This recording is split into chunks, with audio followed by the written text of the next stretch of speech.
Hi everyone, welcome back to Good or Good Enough. I finally saw Weapons, and here is my little review. So the story is pretty simple. It seems complicated, it looks complicated, and feels like it would be complicated, but it is kind of simple. When all but one child from the same class mysteriously vanish on the same night at exactly the same time, a community is left questioning who or what is behind their disappearance. A quick summary for this film. It's written and directed by Zach Cregger. I'm not familiar with his work, but it's cool to see him doing both roles. It's rated R. It's pretty violent. It's dark comedy or dark humor. 2 hours and 8 minutes. It's kind of long. I feel like it could have been maybe cut down a little bit. Apparently did have a different ending. A lot happens, but it is filler for the side characters until the main story kind of wraps up at the end. Julia Garner, Josh Brolin, Benedict Wong, and others. Even there's a surprise character who I was like, oh, that's cool. Haven't seen him in a while. The kid is a great actor. The lady who plays Aunt Gladys is a great actor. It has good ratings so far. It's a little mixed. It's incredibly well edited at times and produced. It has really cool camera angles. Nice score. I really enjoyed it. A child narrates the film at times. We see the story from different characters' perspectives, and they do overlap, but we advance with the story as it goes along. So every time you see the new angle, you're moving forward in the story. So it's divided into the chapters about each character. It's an okay twist at the end. It's simple and straightforward ending. It's apparently deliberately supposed to be kind of comedic in a way.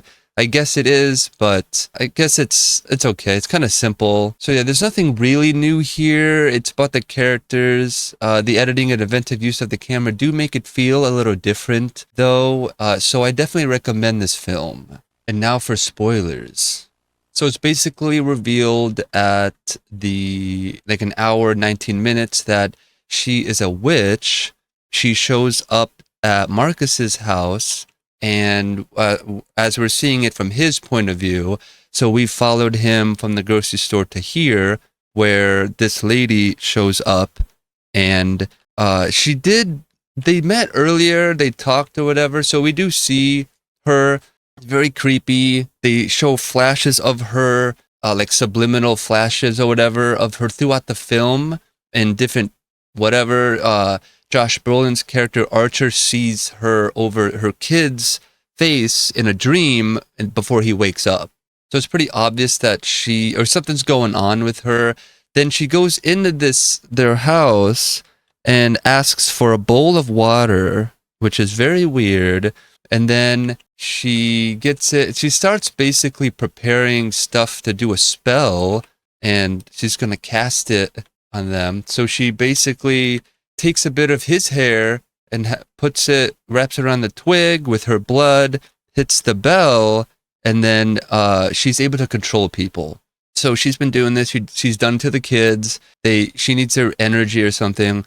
She's lured them to the house with the help of Alex by getting a piece of their stuff from the classmates, something like material, whatever that belongs to them, so that she can do the same magic trick to all of them and lures them to the house. Archer, the whole time, is getting really suspicious and doing his own investigation until him and Justine figure out that the house is Alex's house. So we finally go to Alex's point of view, where we follow him through his events, which leads us all the way to finding out that she's really a crazy witch, very mean and evil, makes the parents stab themselves and do all that.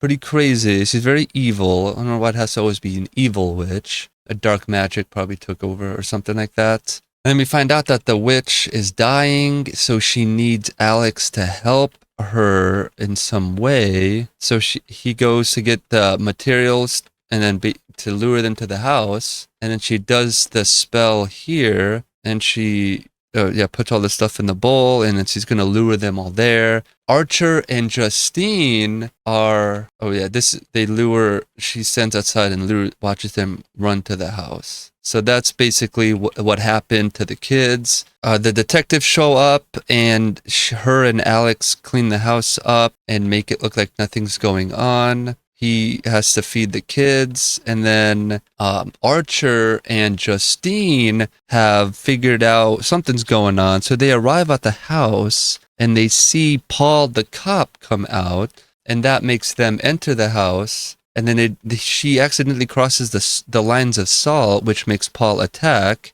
them, and they get in a pretty intense fight. Pretty scary and stuff. They fight each other. The kid intentionally crosses the line of salt to get the parents to chase after him and lures them to the bedroom where he can kind of like try and do something. Meanwhile, they're both fighting while Archer's fighting the crazy meth head who keeps getting up and going after him. She is able to kill the cop guy, and she's fine and then Archer is able to find the basement with the kids in there. Alex has locked himself in the bathroom. He's going to try and do the same trick to the parents or whatever or something. Archer is looking for his son in there in the basement, and it leads to a very scary moment in it. The witch is just hiding in there. It's pretty wild. So the kid does the magic trick, or the witch, the spell, to make all the kids go after her instead. And then she realizes Alex has done that, so she is, aware now. The kids come running after her, and she just runs, and it ends in a big, pretty wild, over-the-top, I guess, dark comedy, silly kind of a big chase through people's houses and everything. The kids follow her, and they cause destruction the whole time, all the way through. And they basically follow her and chase her all the way out to here, where they basically kill her and all that. Pretty, I guess, supposed to be funny and all that. And Archer is able to find his son. He goes through the damage. He's able to find his son, while Alex is with his parents, who seemingly don't come back. They're still out of their mind or something. And they seem like they're pretty much not going to come back. Archer and his son are reunited, and that's pretty much the end of the movie. There's no end credit scene or anything. So again, it turns out it's a witch. She had to relocate, and then take over the family somehow. So yeah, it's pretty straightforward when you figure it out. I the whole time I thought Justine was the witch or something, like that she had, or that she had something to do with it. Archer does spray paint the word witch on her car at one point. So I guess it was kind of a good distraction, but we didn't meet Gladys at all. And when you first see her, you're like, oh, her silhouette is the image that everybody has been seeing in their minds everywhere. So it wasn't really a twist. When you saw her, you're like, oh, okay, what's up with her? And then later at one point, at Marcus's house, she demonstrates it. That's the first time you see it. So I felt like maybe they could have had Aunt Gladys there the whole time, and we met her from the first. Like maybe everybody meets her in their point of view segments of the movie. And then, so we already know her and we don't suspect her. Maybe she has dementia. We don't know. She's just, turns out she's the witch or something. Maybe she's controlling Justine somehow and like a puppet just to draw attention off of her. But anyways, that's all the spoilers. And these are my favorite moments from this film. The intro is pretty cool. It's a voiceover from the girl. Then it goes into the pretty awesome filming shots with the pretty trippy, like dreamy synth sounds in the background. I really enjoyed it. It's really cool. The score is really great at times, and a good use of regular music too. This shot was pretty cool. Justine enters her car and then opens the car door again at the liquor mart. Pretty nice shot, as well as this shot where she is walking, as it's a long shot all the way through the liquor store. And I really liked it because, and then they show a lot of the brands that we're all familiar with.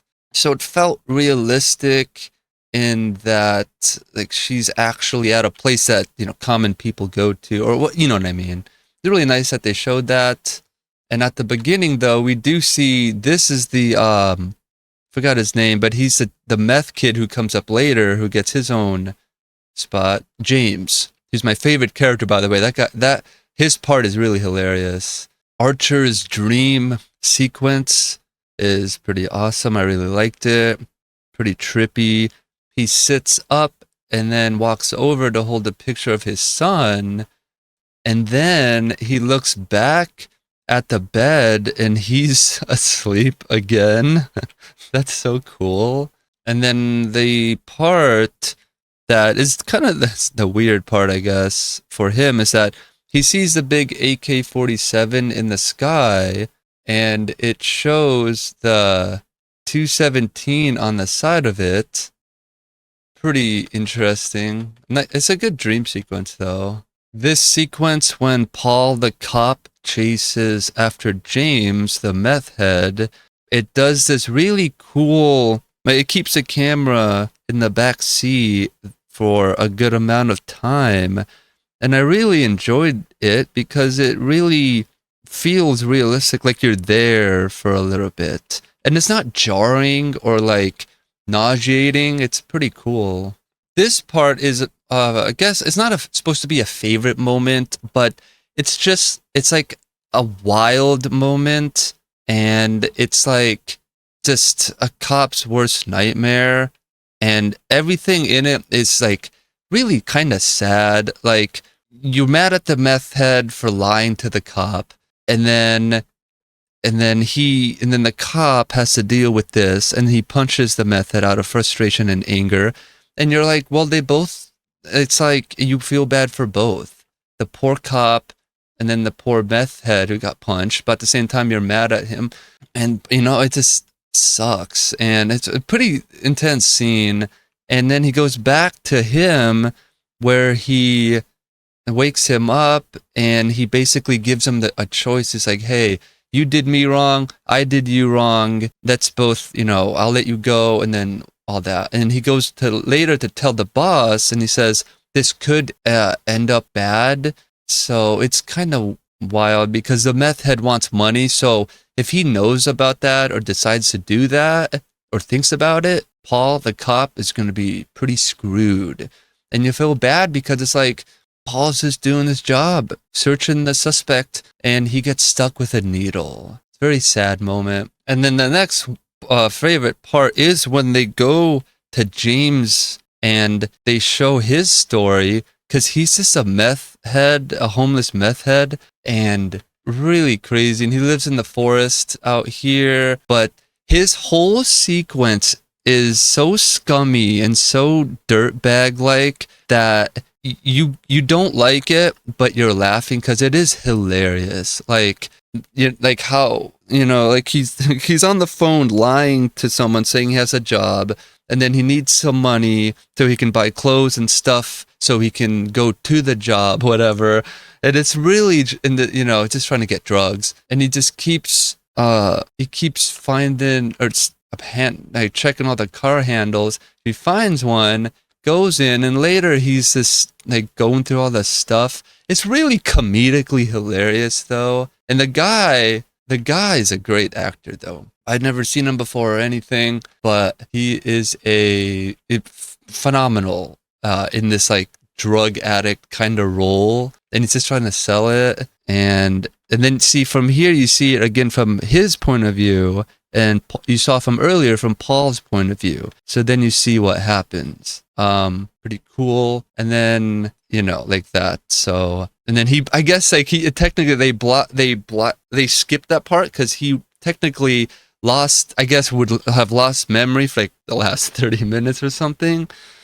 They're saying, the reviews say it's kind of filler and fluff of the characters, and it's more of like just complex characters and like kind of realistic stuff that they would go through. So, and that's why I feel like they could have cut it down a little bit, but you see so much of this extra side stuff that has nothing to really do with the witch story. You're just, it's just to see where the character is. So, but that's how they do it here. Yeah, but then, I mean, he keeps going. He goes into a house. Oh, he goes into that house, into Alex's house where the witch is at the end. He goes in there and tries to steal stuff, and he sees the parents there, and they're under the spell at that point. So he basically steals some stuff, goes down, he sees the kids are there. He goes and sells the stuff, and he notices that the reward is on the wall for those kids, and he just saw them in the basement of that house.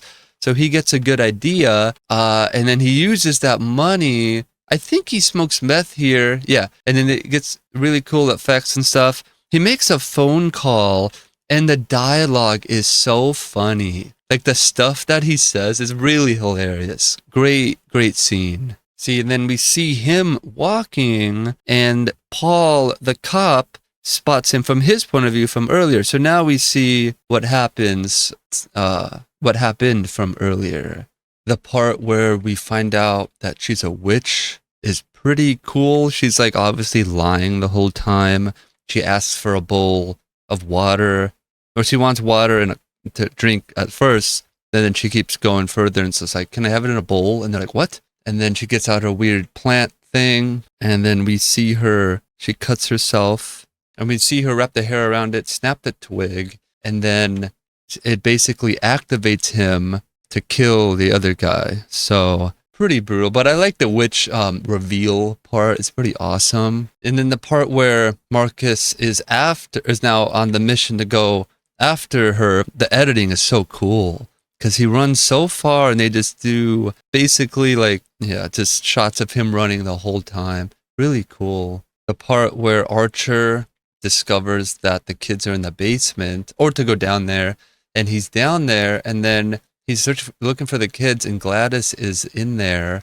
That part is so scary. I really like that. It is a jump scare, but I like it where there's actually someone there, kinda. I don't know. That could be in line with the thing is behind you trope. Like, how many times is going to be like, they don't shine the light all around them or something, They do a point of view shot from kind of like third person, but following the kid as the kid jumps through the screen door through the glass and follows Gladys out the main door, but decides to jump through the window instead. Really nice. When they eventually do, I guess, kill her at the end, they rip her apart, and then like blood sprays everywhere. It's really, I guess, supposed to be like silly and stuff. It's very violent and over the top. And then that's pretty much all of them. And then the last one would be the credits for this movie. They're done very nicely in kind of a new style, with the triangle being the main like centerpiece, and all the names, all the credits, everyone who was involved scrolls up along the sides of the triangle. It's really cool. It's really nice that they did that. Some things I would fix for this film would probably be, maybe there's just too many jump scares. I know it's supposed to be scary, but it seems like it's so overused. Might be just nitpicking. And then the thing like this shot where Paul orders the guy to stop and stay there, and he runs away.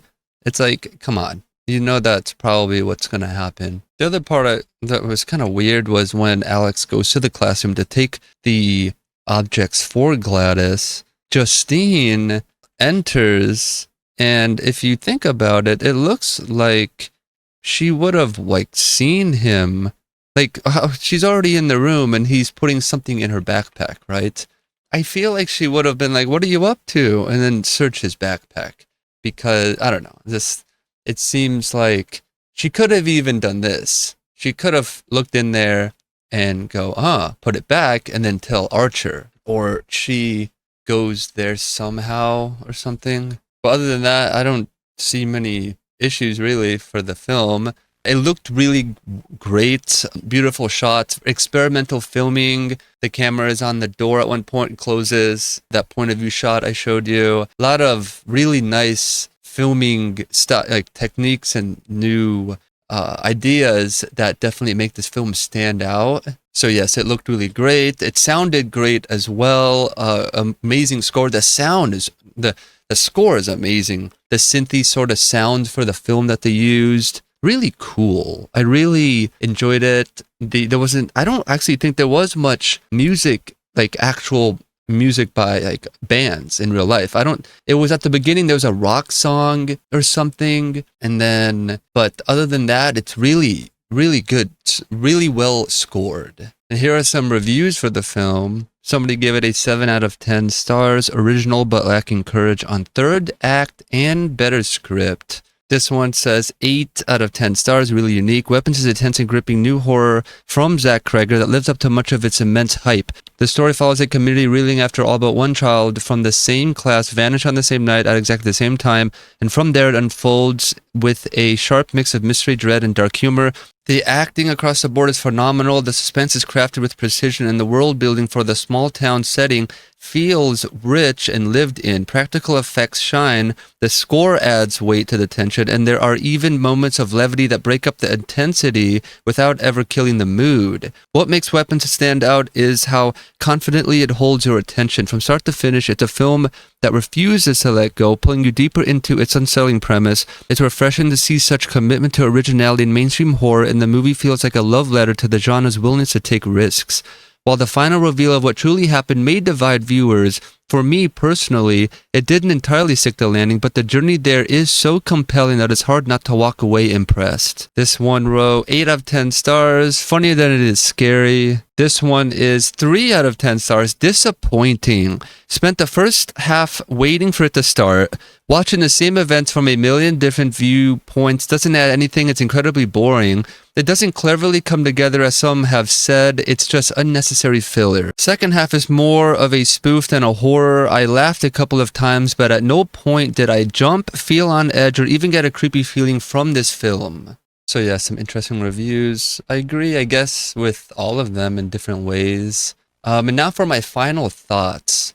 I was thinking, like, did the witch only have one spell? She seemed to, like, really like that one, or she favored it. Or it was the one that was mostly, like, useful to her. Or the lore for this film is that this is, like, different witch lore. She's not, like, a spell casting, like, she could say a spell, she could say it, and then it happens. Or a wand. It seems like she used the magic to create this one spell that will help her the most. Like, this is the most beneficial spell, or it was like required.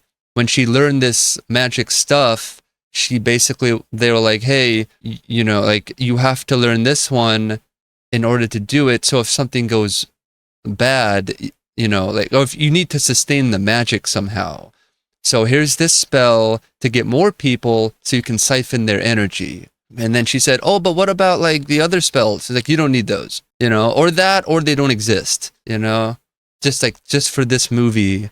And that leads into the next thing. I was wondering, what was her backstory? We see her, like, subliminally in people's dreams or in their visions. James, the meth head, sees her in the forest for some reason, and she basically is very stand out in the way of, like, something's going on with her. But she must, like, she got into magic somehow, or she's born a witch. I think it's really just make it up yourself. It's whatever you want it to be. Here, like, here's this character. She's a witch. She has one spell. And it looks necessary for her to know that spell so she can sustain her energy to, you know, go on. But then it just becomes like she just wants to live forever, because it's not like she needs power to make other spells or do more magic or something. So it's almost like a curse. Perhaps she was cursed and she's stuck with this, and she learned a way to stay alive and not die from the magic. Kind of like how Tony Stark has a metal in his heart or whatever. It's like that. It's like you know, it's like refusing the magic to kill her, basically. And then, but I thought the film was fun. Besides my critiques of it, it's definitely, I thought it was very suspenseful. That last review kind of was confusing to me, because I'm just like, I feel like I got a little worried a few times because, of course, you're just like, oh no, what's going to happen? So, and it's dark and stuff, and it gives off that feeling anyways. I was wondering too, why is she evil? Why does it always have to be evil?